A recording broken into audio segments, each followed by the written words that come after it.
Player coming at you with my first chaotic video. Real video for anyone who doesn't fully understand the rules of chaotic. So these are a bunch of my cards. Fire, Water, Wisdom. And Outperform Power 5 and Initiative Fire, so you're probably gonna go first. The Love Knitter, he's amazing. I'm gonna call this my Desert Raiders deck. Ultra Rare Headmaster and Kaija. Ooh, these brand once again. Probably my favorite pull today. Elemental. This is up YouTube. Speed Player 8 here, coming at you with another match on Trade Cards Online. What is up YouTube?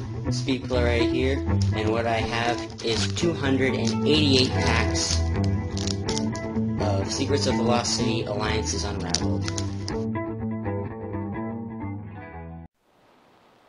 Hey YouTube, what is up? Speed Player here, coming at you with the second match of the Overworld set that I did. Just as I promised, I'm not going to cheap out on you guys, that's for sure. So, like I said, this is the second match I did with the Elemental deck from my previous video. Same exact deck. I only made one change. I think I took out a Skeletal Springs and I put in a Stronghold Morn. I just did that to make sure that I would have a chance to have all elements if one of the Pauldrons got destroyed. Yeah. So, someone in the comments of my previous video guessed it that the next person I fought would be Afjack, and it is. So Afjack is using sort of an Underworld starter deck. Like, it's not the things you actually buy in the starter deck, but it's just a basic concept. Double up on Ulmar, double up on the Raid Shrods, Galmadar, using Fire, Earth, and Power. Pretty good, nothing fancy. So, I do get the first attack in this one. Like I said, same exact deck, same exact creatures, 2 Igatoshas, Gimwin interest with the Pauldrons, Dalgai with the wings, and I got caught back there. Now, because the last time I did it was actually the first time I think I ever fought with that deck, just because I made it in the summer and never used it, I do know a bit more of what I want to do now. Also, you can see in his hand there that I just showed, Nocturne of the Elements is one of the worst mutagens to go up against if you're an Elementalist, and you'll see later on when he uses it. So I get the first attack, and this time, because again, the whole point of this deck is you want interest to win, and I see that he has no defender, and I'm pretty sure interest can beat Ulmar in that location, so I just decided to go for it to try to get the counters right away. Once again, someone tries to take away my Pauldrons, but I learned from the last match that that can't happen, so I refrained that right away. Totally worth it. You just need to have the Pauldrons there. And so because Afjack has Hearing Tainted in the back, every single combat he gets to look at my hand, and based on the 2 cards he gets to choose which one I discard. So I do lose the Oxidation, but I do get Flaming Coals right away, so that's good. Of course, by next battle, if I still have it, then Hearing will just get to discard it. So the smile, I shouldn't have put smiley faces in there. That's one thing I hate about Hearing. You can't save your attacks during one battle, because then the next battle, if he's still around, you'll just lose him. So, you know, there's no point. Either way, I lose the Flaming Coals. I actually should have just ended it right here and played the Flaming Coals. I don't know why I held on to it. Regardless. Yeah, it was actually really stupid to hold on to the Flaming Coals, because it's going to get lost anyway. I don't know. Just in case I have something decent, then he'll drop the Flaming Coals, and then at least I'll have a backup, as opposed to having Flood Force and Thermal Rings, and then dropping one and then getting quick exit on the next one. I don't know. He does decide to play Cannon Casualty along with Ulmar's ability. He played both of them actually for some reason, and then I was waiting until I got low enough to bother to heal, and then that's when I used the Song of Resurgence. I thought he'd save his burn for when Galmadar or Raid Shard was fighting, but he decided to try it right there. I mean, I could have just healed. Actually, was that my only heal? I think so. If it was really in a jam, I could have used Call to Fluid Fugue, but I only had used Resurgence, so it's fine. So then we got the Phalanx. He takes his Galmadar into interest. Luckily, my interest actually has maximum power scanned. I lose Flaming Coals there, as you see, not happy. I really hate Hearing Tainted. And because of the Battle Gear, I actually have 90 power, which is pretty good. And so, because you want to avoid Galmadar's ability of when your power is below 65, you can't be healed or gain energy. And he's smart enough to know that, so that's why he put the Double Dissonance in to help with his power challenges, as well as to activate Galmadar's ability. He has the Sun Chariot there. So he uses the Dissonance to drop my power, but I do use my counters to give myself some extra energy on the burst, so I'm at 80. You can see in his hand he's got the 2 Prowl Strikes, is not good for me. Good thing I give myself some extra energy, otherwise I'd be in real trouble. So he plays a Primal Strike, I counter with Primal Smash, we're pretty close. So right there, Fire Ram, 2 Primal Strikes, that's 330 drops. That's 90 right there, that's pretty sweet. I have the 4 elements, and so at this point, obviously he probably thought I had another refrain or something, which is smart, but if he had played that Nocturne, it would have done enough damage to kill me. However, if I didn't respond, I'd be dead. I do kill him with Apocalypse. If he used that on me, I couldn't have denied it. It would have dealt me 20, and I'm at 20. But then I wasn't going to lose interest, so then I could have just healed with Cult. So, not the worst thing to save it. But my deck does have a lot of heal, so that's one problem with that. But again, if I couldn't play the heal, then I would have been dead. So, that's good. And once again, I lose Elemental Oxidation due to Hearing for the second time. For once, I just want it to be where my hand is 2 quick exits, and then he drops one of those, but of course not. Well, let's go with this deck, because actually I don't think I have that many zeros. It's just the 2 quick exits and 2 inner floods, I think. Is that all? It might be all.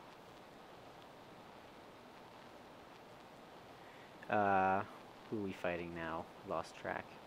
I believe it is Almar and Dalgad. Yeah. He used the Vial to bring back his Prowl Strike, so he's got Fire Ram right there, Prowl Strike there. So Dalgad was easily able to take down Almar.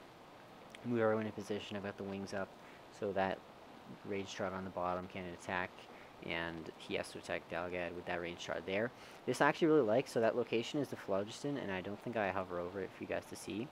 But the way it works is at the beginning of combat, all creatures gain fire. All creatures, every single creature on the battle board. So the way that works with this deck and why that's really smart is, say he got first attack, and that was his location. Then he could expend both Almars, so that's 20 damage, and then fight whoever. And then because of the location, they get fire back, and then you can expend it again. So that's 40 free damage right there. And it's not a Magic, so it's not like you can refrain, denial it or anything. So that's actually pretty sweet. So the Rage Trod and Dalgad going right now. I've got him sort of where I want him. Dalgad is dealing at least 5 elemental attacks, that's why I'm just okay with playing the Inner Flood. Also, my Dalgad has 80 power, and Rage Trod's power isn't that much higher. I think it's only like 5 higher, so he can't get his challenges off.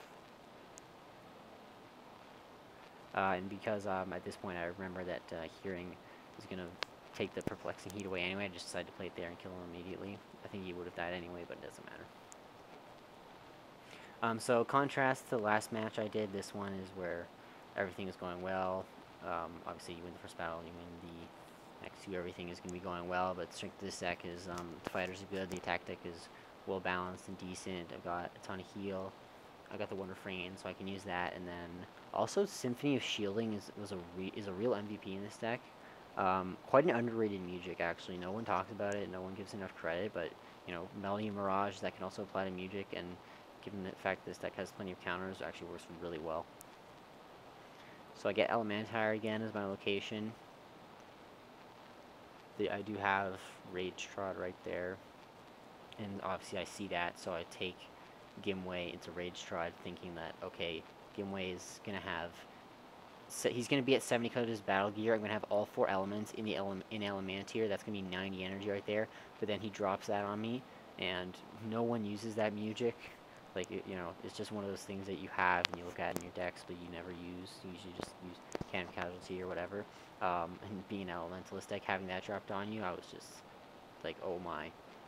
So what it did is, because he controls all Underworlders, I lose all my elements, and I take 5 for each one of those elements. So that means I lose all my elements, I don't gain energy from the location, and I take 20 damage. So right away, battle over, because I can't give Gimway 4 elements. I do give him Water with Cult there in a sec, just to hand off a counter for some reason, because I really wanted to. But yeah. This is another good reason why having the wing works, because Dalgad is a decent fighter, and he doesn't really need that much help in combat. With this deck, I mean, if you had a Vile Driver or a Torncrin's fine, but this makes it so that if I didn't have the wings, and I lost that battle, this battle right here, which I do lose, then his Rage Shroud can just attack Ikatosh, and then I have to move, I wouldn't be able to get him, because he'd just keep going into my board, and because I don't have Swift, I wouldn't be able to get him. So this is a real benefit to this situation, because I can just move Dalgad there. Okay, actually, so even if he went into one Ikatosh, I still would have been able to get him with Dalgad if I had something else on him. But this just makes that he can't go into Ikatosh right there, and he has to attack Dalgad, which is what I want, because I'm perfectly comfortable with Dalgad facing Rage Strahd. Of course, Hearing is going to last for the whole match, which means every single time he gets to mill my attacks, and so I'm losing lots of damage. And there's always a good attack in your hand whenever Hearing is going to pick it. So the Pits is his location. That 4-strike does do 30. In case you didn't notice, he gave the Rage Trods Brithian Axes. So that's Intimidate 10. So again, it's a standard deck, nothing fancy, still good. You know, one problem with Rage Trod is the Recklessness. I actually didn't remind him of the Recklessness, but he's doing it anyway, so that's good. I'll just keep track of my power there on the side with the little blue bead. So one thing I thought happened with Brithian is when you flip it down, I remembered on the old site sometimes this happened is you get the energy back from Intimidate, but apparently it doesn't happen. I don't really feel like looking up the rule about it, so I'll just take his word for it. In any situation, if there's a rule that 2 players don't agree on, if you guys are doing a match with someone, if there's something you're not sure of, just pick doing it one way or the other. Just pick a way and then do it the same for both of you for the rest of the match, because then you can't say that someone has an unfair advantage, and then you can clear it up later. So Dalgad is able to take Rage Trod, and that's basically it. We do play the last battle to get rid of Hearing and the Carnal Confusion. I think I don't know with interest just for fun. I have the Apocalypse there. He lets me keep the Apocalypse just to get it over with quickly, and also just because it's fun to play Apocalypse when you have all 4 elements, which I do. The location makes it so I have Fire, Air, and Water, but I just give interest the Earth she needs with Cults, so I can do the full thing. So for a 3-drop, you get 30 damage, I gain 5. Wait, is it 30? Yeah, it's 30 damage, I gain 5, and it's a combination of the Purifying Mud and Blaze Barrage and Elemental Oxidation to flip a gear down and draw a card, drop a card. So we're nearing the end of this match, guys, as we just play it out here, showing you the cards. Thanks so much for watching. I hope you enjoyed. I don't know when my next video is going to be, but I'm glad I was able to make these 2 for you guys. I'm Speedplayer A. Have an awesome day. See you later. Thanks for the match, Jack.